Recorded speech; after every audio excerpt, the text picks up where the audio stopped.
The storm was quiet before it arrived, a lull that felt heavier than any scream. Rain slicked the deck, turning it into a mirror for the dim, flickering lights above. Lieutenant Mara Voss stood at attention, her palms pressed against her sides, heart thudding like a distant drum she couldn't silence. The naval base had never felt so cold. Her boots clicked on steel flooring as if each step echoed the ghosts of past missions, ghosts she tried to forget. The evening fog clung to the horizon, mixing with the scent of oil and salt water, wrapping the world in gray velvet. Mara had once been untouchable in her precision and courage, but the shadow behind her eyes betrayed a memory she couldn't share. A mission gone wrong, a teammate lost, and the guilt that had followed her like a shadow ever since. A sharp voice cut through the mist, the Admiral's command, crisp and impatient. "Mara. Now." The radio crackled with static, then a terse new order, an urgent briefing for a top-secret operation. Something about the mission's details made her stomach twist. She had left danger behind, or so she thought. The air was heavy with expectation.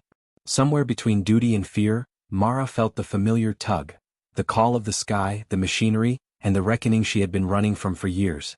The aircraft's engines roared to life, vibrating through Mara's bones. She gripped the controls of the reconnaissance jet as if the metal itself could steady her fractured resolve. Clouds swallowed the horizon, a white void threatening to collapse into chaos. The radar blipped insistently, a mechanical heartbeat echoing her own. Memories bled in with every flick of the gauges. The last mission, the explosion, the screaming of her fallen comrade. She had promised herself she'd never face that kind of failure again, yet here she was, climbing into a sky as unforgiving as her conscience. "Altitude 30,000, the co-pilot murmured, voice trembling. Mara's knuckles whitened. The weather worsened, lightning tore through the clouds like shards of broken glass. Turbulence shook the plane violently and a warning light flashed red. A crucial system had failed. Panic clambered up her throat like fire. She remembered the Admiral's words during training, "Precision saves lives. Hesitation kills them." But hesitation had already cost her once. In the cockpit, every instrument screamed disaster. Mara fought against the spinning controls, against the storm outside, and the storm inside her. Memories she had buried but never escaped. Each flash of lightning illuminated a ghostly face from the past, whispering accusations she had tried to silence. Then the radio fell silent. Not static. Just silence. Her heartbeat was deafening in her ears, louder than the engines, louder than the rain slamming against the canopy. The isolation wrapped around her like a vice. For the first time she realized that survival wasn't just about flying the jet, it was about facing what she had tried to forget. The storm outside mirrored the storm inside her. Memories merged with the present. The mission that went wrong, the orders she had questioned too late, the friend she couldn't save. Mara's hands shook as she glanced at a tattoo on her forearm. A small, intricate symbol she had vowed never to show anyone, a promise inked in pain. It was the mark of the crew she had lost, a reminder of betrayal and courage intertwined. In that moment she understood what the Admiral had once feared she'd become. Not broken, but haunted. "Focus," she whispered, more to herself than anyone else. She could feel the ghost of her teammate's presence in the jet's rhythm, in the subtle vibrations under her fingertips. Choice stretched before her like the endless sky. Run from the past and risk repeating it, or embrace it, letting it guide her through the storm. Her inner monologue was a battlefield, guilt warring with hope, fear clashing with determination. Every decision carried the weight of lives, her own included.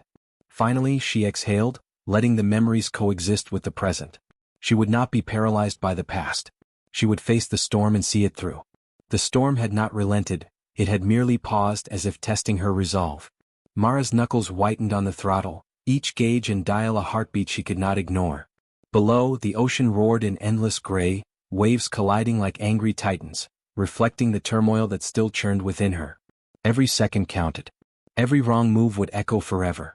Lightning tore through the clouds, illuminating the cockpit, the tattoo along her forearm gleaming like a secret beacon. It was a mark of memory, a silent oath to the friends she had lost, the ones whose voices still whispered in her mind. "You are not alone. You carry us forward." The words felt real, almost tangible, like a hand on her shoulder, steadying her as the jet shuddered violently under turbulence. She glanced at the radar. The mission's objective still lay ahead, obscured by thick gray clouds and violent wind shear.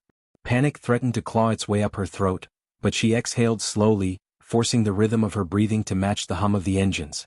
Machine and human had to become one. Her hands no longer shook, her mind had become a razor, slicing through fear and doubt. Ahead, a narrow corridor of open sky opened like a promise. Mara remembered the choice she had faced earlier: flee from the past or embrace it. She had chosen the latter, letting memories guide her hands, shaping courage from guilt. With precise movements, she adjusted the jet's pitch, aligning with the corridor that would lead her safely through the tempest. Every vibration, every shift in air pressure, was a note in a symphony she now conducted. The clouds pressed closer, an angry wall of gray, but she moved through it like a phantom. Rain struck the canopy in furious rhythm, and lightning danced dangerously close, reflecting in her eyes. She imagined the faces of her fallen teammates, their eyes urging her onward. Do not fail. Do not forget. And she did not. Finally, the clouds began to thin. Golden sunlight fractured the gray, splintering across the sea in molten veins of warmth. The jet emerged, scarred but intact, into the tranquil horizon. Mara felt the tension in her shoulders dissolve, the weight of guilt lifting slightly, replaced by a quiet, solemn pride.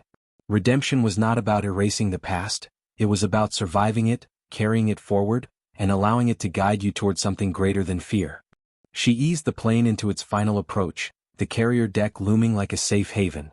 Each meter descended with deliberate care, each adjustment a reaffirmation that she could master both machine and memory. The engines purred, the metal groaned, and yet Mara felt a strange harmony: man and metal, past and present, fear and courage, all converging into a single decisive moment. The landing gear touched down with a controlled thud, tires screeching against steel, and the aircraft slowed, every movement precise, deliberate. Mara exhaled fully for the first time in what felt like an eternity, eyes scanning the horizon where sky met sea, gold spilling across gray like forgiveness itself. The Admiral stepped forward, silent, but his eyes had changed. No words were spoken, none were needed. Mara's tattoo caught the sunlight for a brief moment, and the recognition in his gaze was enough. She had faced the storm within and without, survived, and carried the memory of those lost with honor.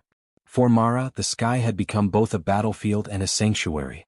She had confronted her guilt, embraced her scars, and emerged not unscathed but whole. The storm outside had ended, but more importantly, the storm inside her had found its calm. Der Himmel vergisst nie, when einmal getrogen hat. Sparkles as the sun rose over the horizon, Mara's journey of pain and redemption felt complete. And for those watching, remember, courage is not the absence of fear, it's flying through it anyway.